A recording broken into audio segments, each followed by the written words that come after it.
Hey guys, it's Tricia Carr. I have new exciting things going on with my Mystic Arts Academy.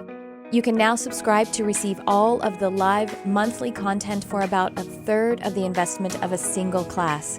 Included are at least one downloadable guided meditation per month, 2 live events ranging from classes, channeled messages, group readings, intuitive development guidance, Q&A sessions, and tons of community. You'll also have access to a private Facebook community for fellowship and support, and this space is kept super sacred and high vibrational. Your subscription gives you access to the whole library of classes and live events, which are on a vast array of topics. All events are offered online by Zoom video call, and many are also offered live in person at my studio here in Los Angeles. Subscribing to the Mystic Arts Academy is also a way for you to support the Charmed Life podcast and engage on a deeper level. I'm offering the subscription at a super low rate of $22 a month. Joining now locks in this rate for as long as you're subscribed. Click on the description of this episode or go to my website, triciacarcharm.com, and click on Mystic Arts Academy. I look forward to connecting.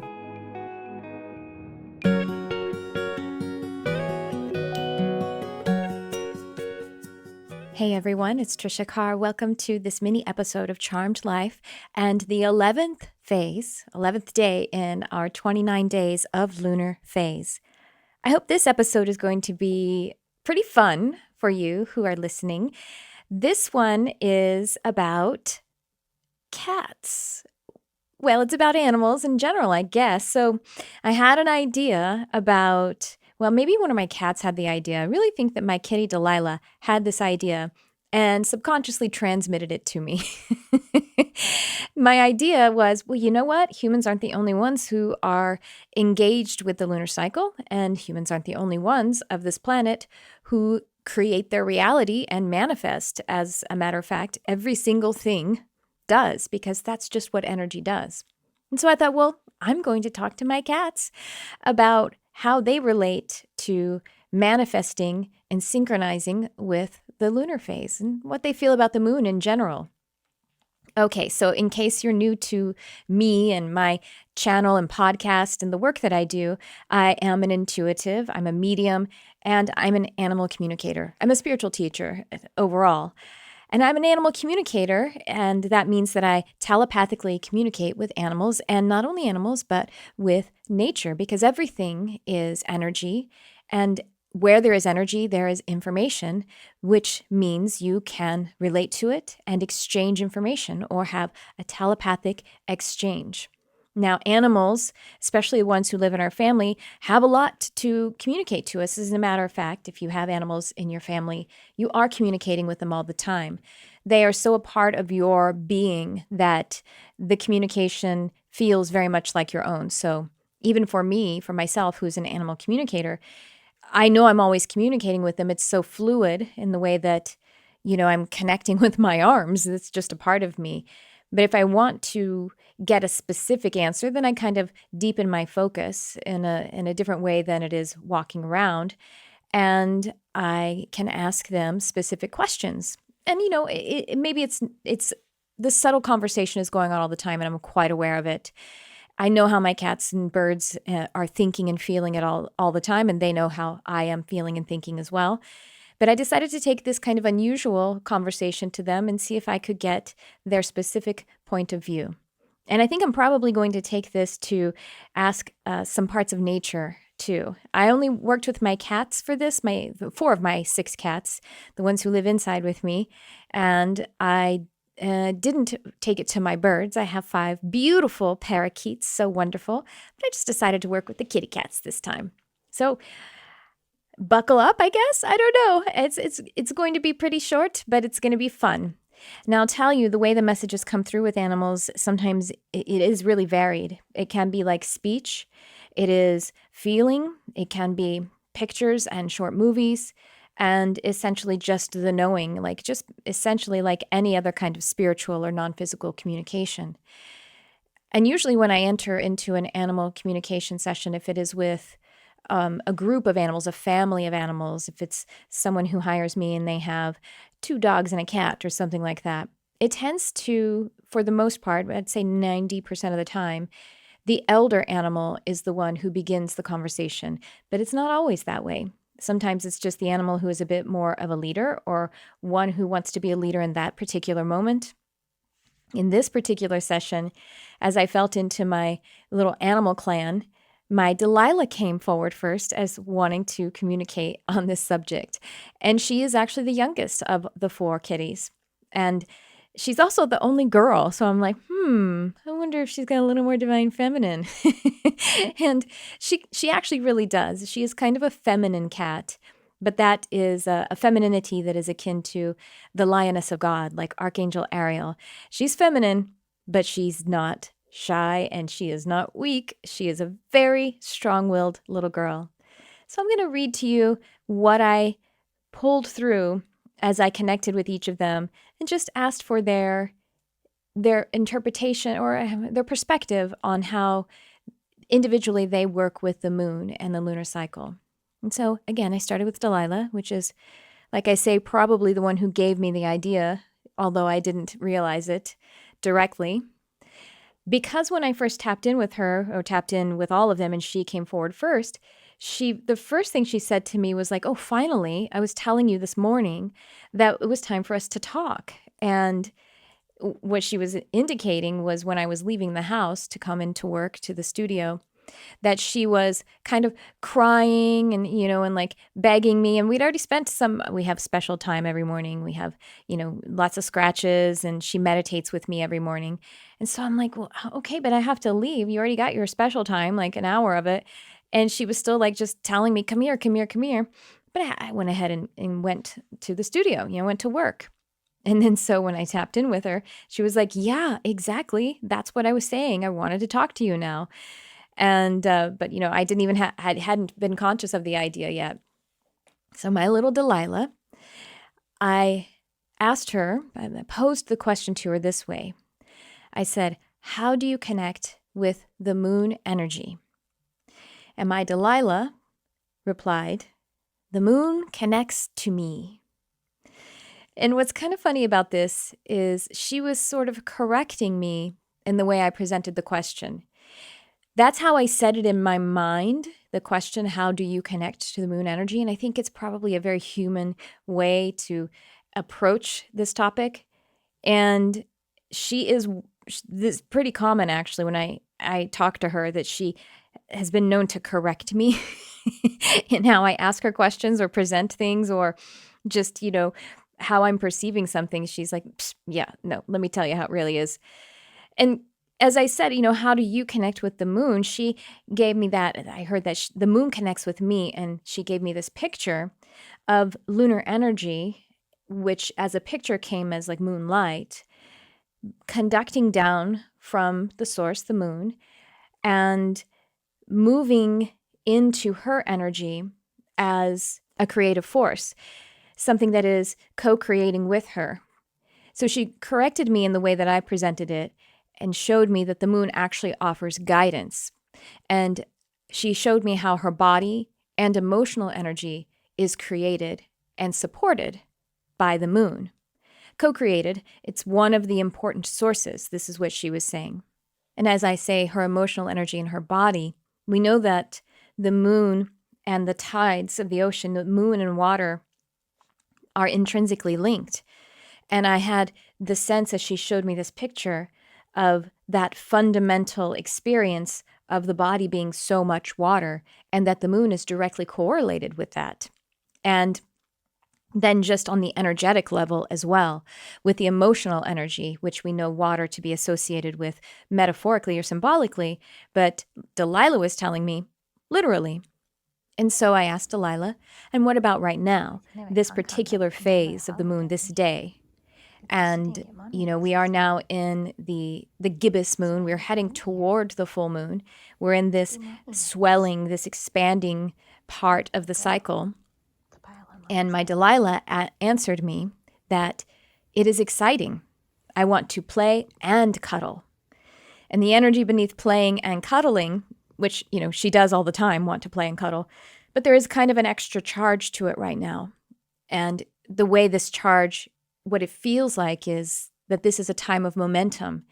And this momentum is exciting and invigorating and wants expression. And it also needs to be balanced with rest because it's also a time of release and recharge. So that's what my Delilah had to say. And next, as I felt into my brood, my Barnabas came forward. And my Barnabas is the eldest. He is the older brother. And not only in years, but in the way that he holds his place in our family, he is very much the big brother. He is such a caretaker. And he's a black cat with just a little tuft of white on his breast, like where the collar would be. He's like my little vampire priest because he's got these big long teeth and his little spot where his priest collar is. And he's just amazing. He's so athletic. And we say that he's the best person in the world because he's so kind and so capable of so much. He's like a ninja and he restrains himself to such gentility. It's just something you can see in him, something you can feel about him. And so I posed the question to Barnabas, less of the constructed way that I did with Delilah. I kind of just pulled the moon forward and said, what do you say? So as to not give any, so pre-directed instruction about what it was. I wanted to leave it more open-ended, let's say that. And so Barnabas answered, my soul works with earth and primal energy. I am an overseer, so I receive and filter the energy of the moon and monitor the landscape and community. And as he was explaining this, the pictures, the movie that I got, were really of him as more like a panther or puma, some kind of large cat, just to illustrate the energy.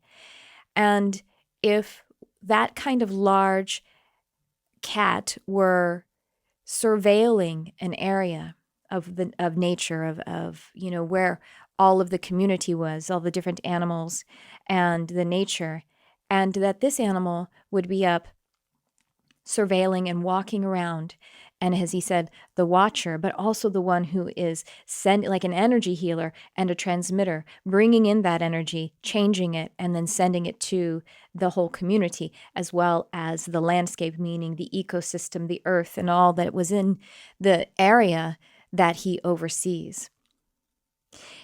He's one who surrounds that area and then manages the energy. He also told me that he has been helping me move through all these energies that have sort of been kicked up during this project that I'm doing of the lunar phasing.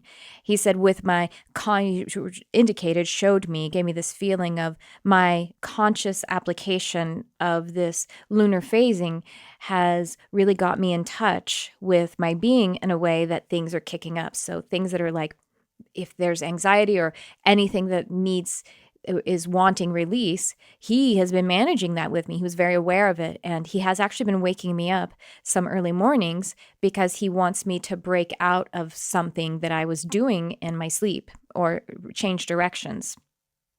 Yeah, he's been transmuting that energy too. He's been transmuting it as I'm releasing it. And then, like I say, waking me up, or even while I'm awake, changing my attention to point it to the energy that wants to be moved through.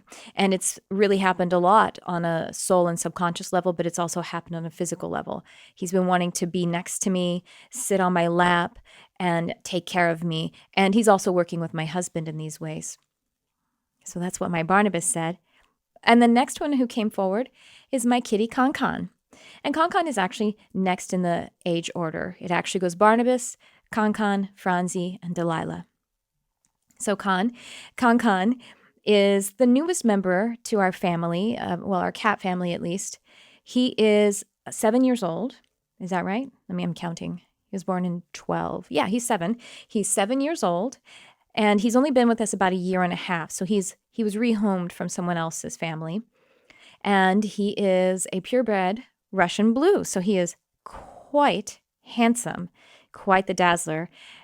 He's really refined and also really, really silly. He's really a wonderful baby. And so I connected with Con and asked him about this moon connection. Con answered, I work with the sun for part of the day and the moon for part of the time while you are sleeping. So he didn't say part of the night. He said part of the time that you are sleeping, because we don't necessarily sleep at night.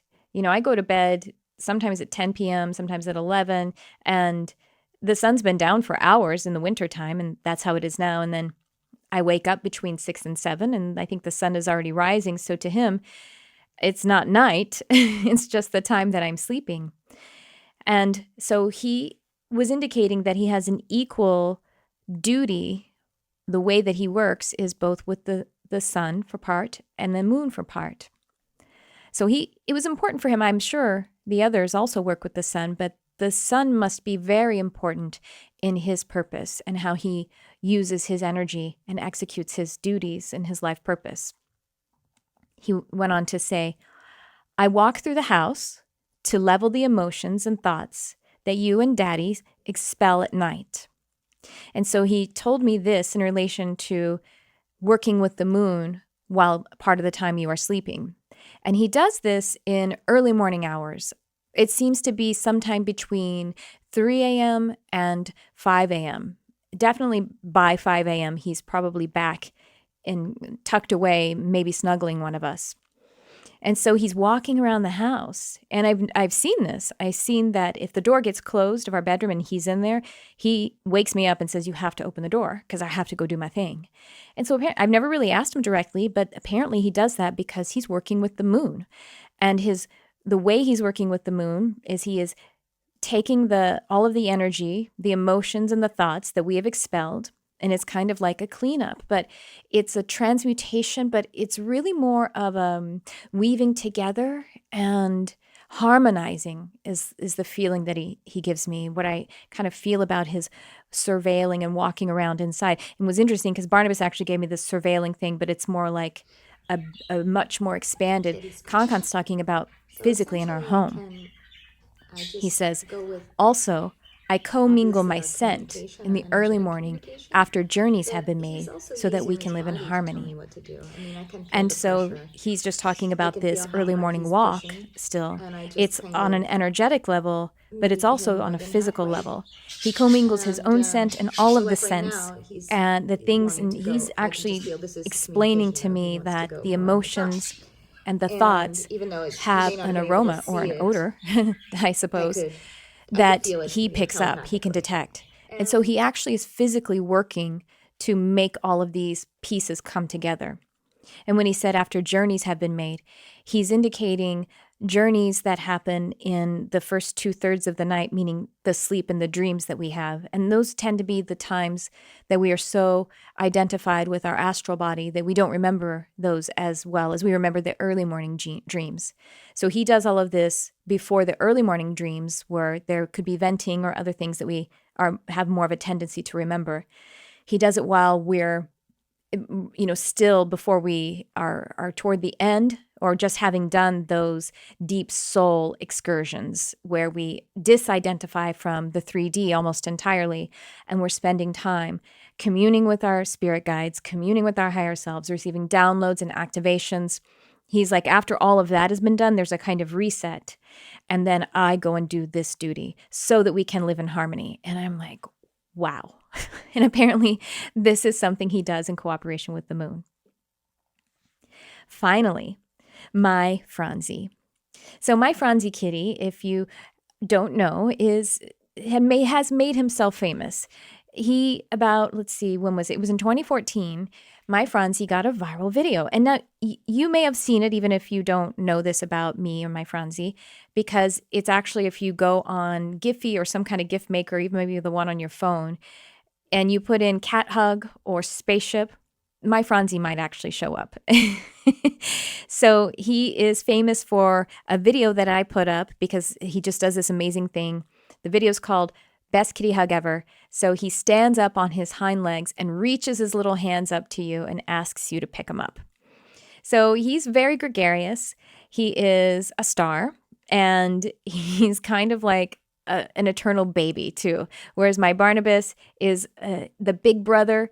Franzi is the eternal baby, but he is an energy, my Franzi, they're all energy healers, but my Franzi is a very intentional energy healer, and he works in the heart energy so beautifully. And so I asked my Franzi about the relationship with the moon. Franzi said, my songs are connected with the tides, meaning the waters. And I have in parentheses, when he said song, he means like purr, his purrs.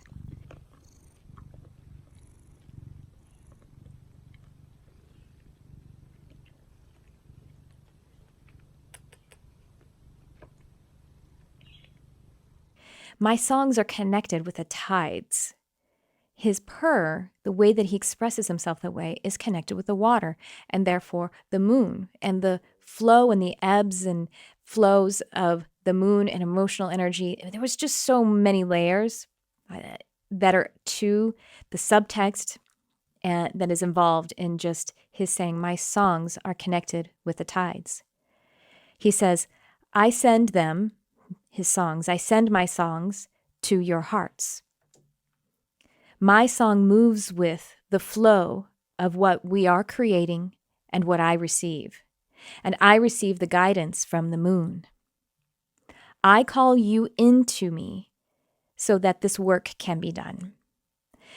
And this, I call you into me, is him showing me that he will do little things like he'll, drop down in front of you and flirt, kind of squirrel around, asking you to pet him, asking you to come see him. Sometimes he will just like call out to you.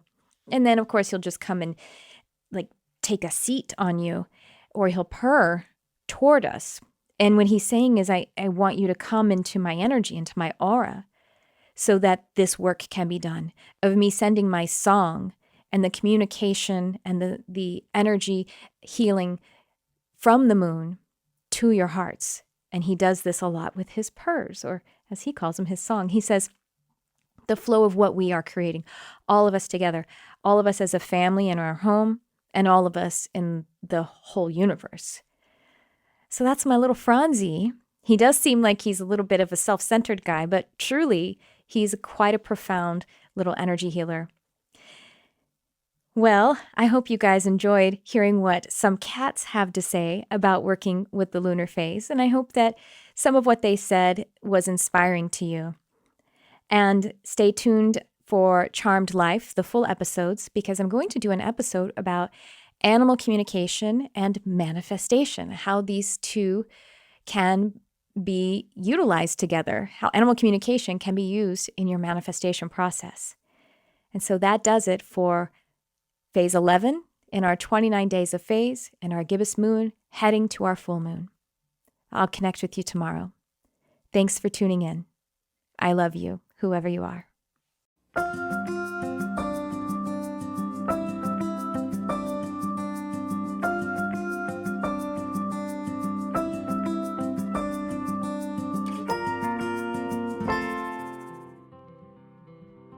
Hey everyone, it's Tricia Carr. I'm really excited because it is the time of the year for me to offer my Animal Communication Comprehensive Program live online.